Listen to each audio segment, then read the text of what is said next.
Независимо от того, как выглядит ребенок, он заслуживает любви и заботы.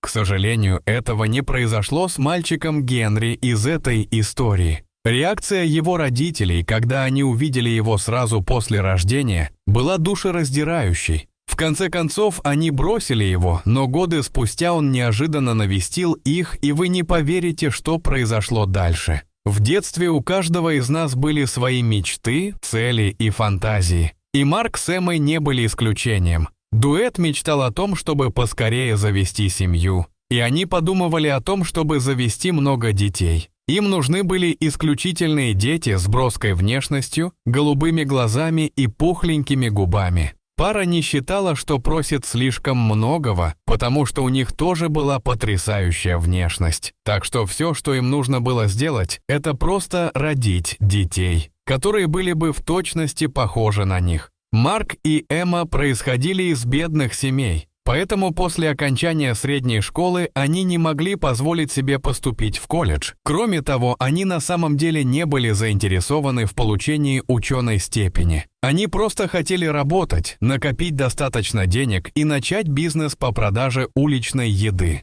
На самом деле они не были большими мечтателями, которые хотели заработать много денег и жить на широкую ногу. Они были довольны жизнью в скромной квартире, и если бы у них были деньги на то, чтобы обеспечить себя и своих детей самыми необходимыми вещами и, возможно, раз в год ездить в отпуск, это было бы прекрасно. Супруги, которым сейчас было за 20, чувствовали, что накопили достаточно, чтобы создать семью.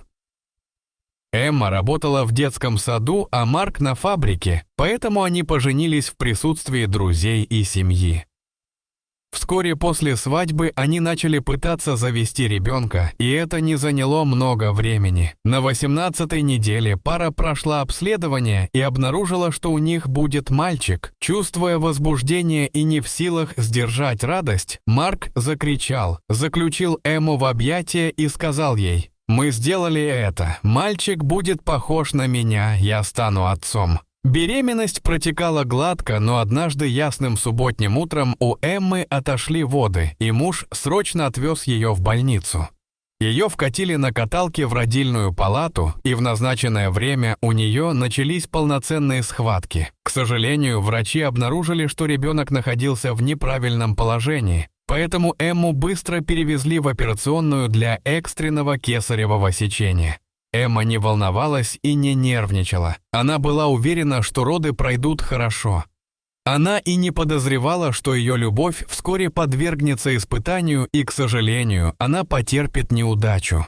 20 минут спустя бригада врачей наконец-то приняла мальчика, но как только они увидели его, у них перехватило дыхание. Как они могли упустить такую важную деталь при сканировании? Видите ли, у мальчика было слишком много волос на коже из-за заболевания, называемого гипертрихозом, и он также родился горбатым. Такой ребенок заслуживает большой любви и заботы, не так ли? Реакция его родителей была невероятной. Когда Эмма увидела его, она отшатнулась и велела медсестрам забрать у нее мальчика. «Это не может быть мой ребенок! Что вы с ним сделали?»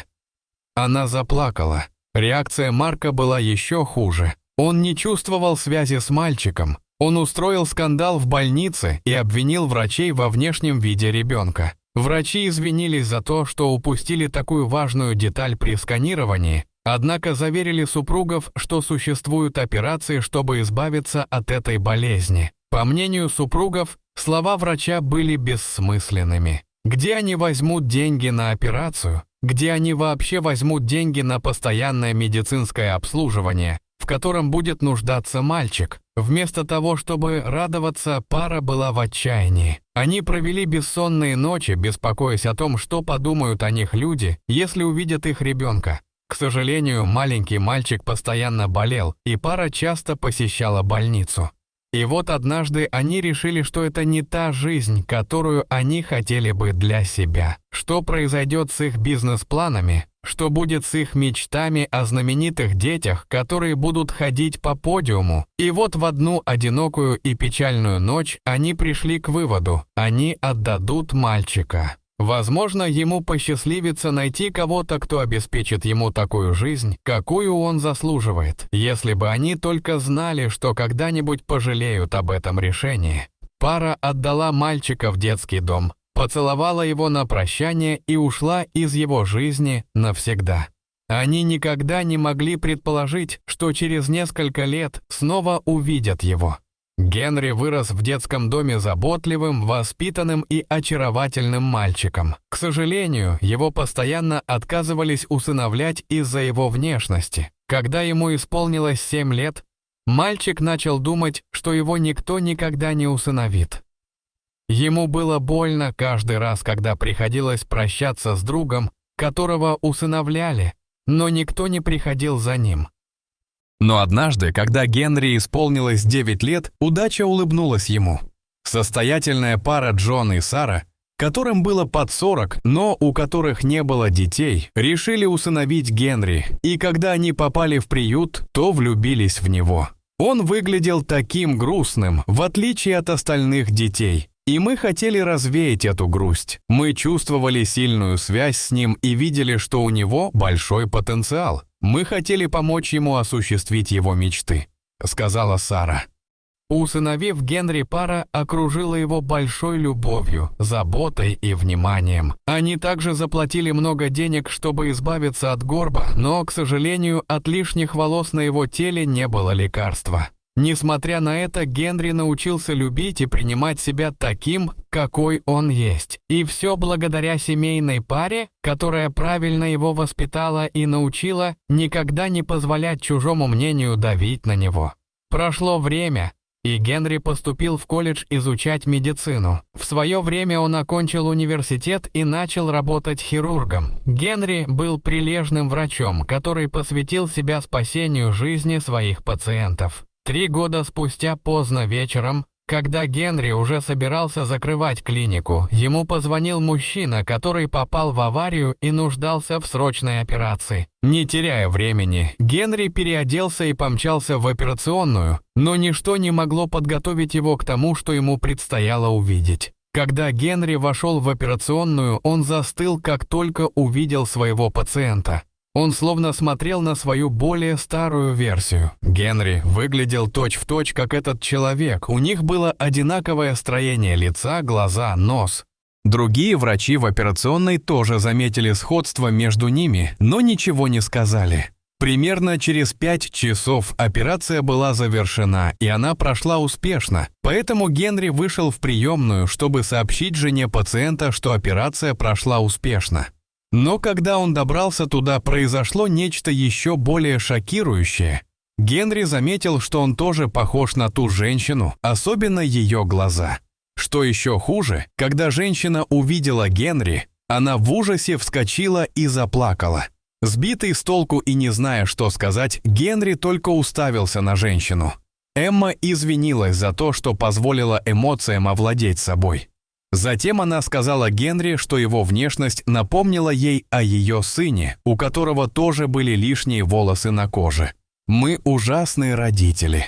Мы с мужем отказались от нашего сына, но до сих пор сожалеем об этом. Кто знает, наш сын тоже мог бы стать врачом, как вы, Бэйи», сказала она и добавила, что с тех пор, как они отдали его, у них не было возможности завести еще одного ребенка. Не дожидаясь, пока женщина закончит то, что хотела сказать, Генри оставил ее и помчался домой. Его сердце бешено колотилось. Его ли имела в виду та женщина? Не мог ли он быть тем ребенком, от которого отказалась пара? Генри рассказал все своей матери, и они отправились в приют, чтобы подтвердить подозрения Генри.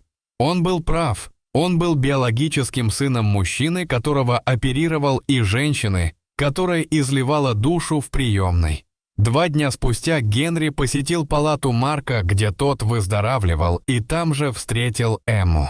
Когда он шел к этой паре, его сердце так сильно колотилось в груди. Он был близок к тому, чтобы расплакаться, но изо всех сил старался сдержать слезы.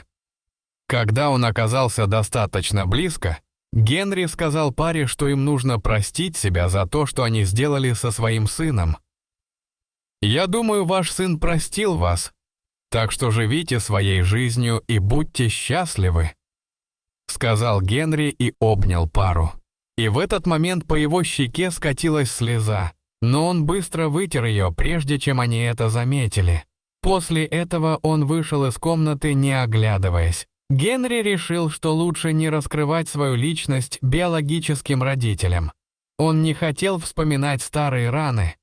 Конечно, он был рад, что встретил их, но решил оставить свое прошлое позади и сосредоточиться на будущем. Дорогие зрители, а как бы вы поступили на месте Генри? Рассказали бы биологическим родителям правду? Расскажите, пожалуйста, в комментариях. А если вам понравилось это видео, то ставьте лайк и подписывайтесь на наш канал. До свидания!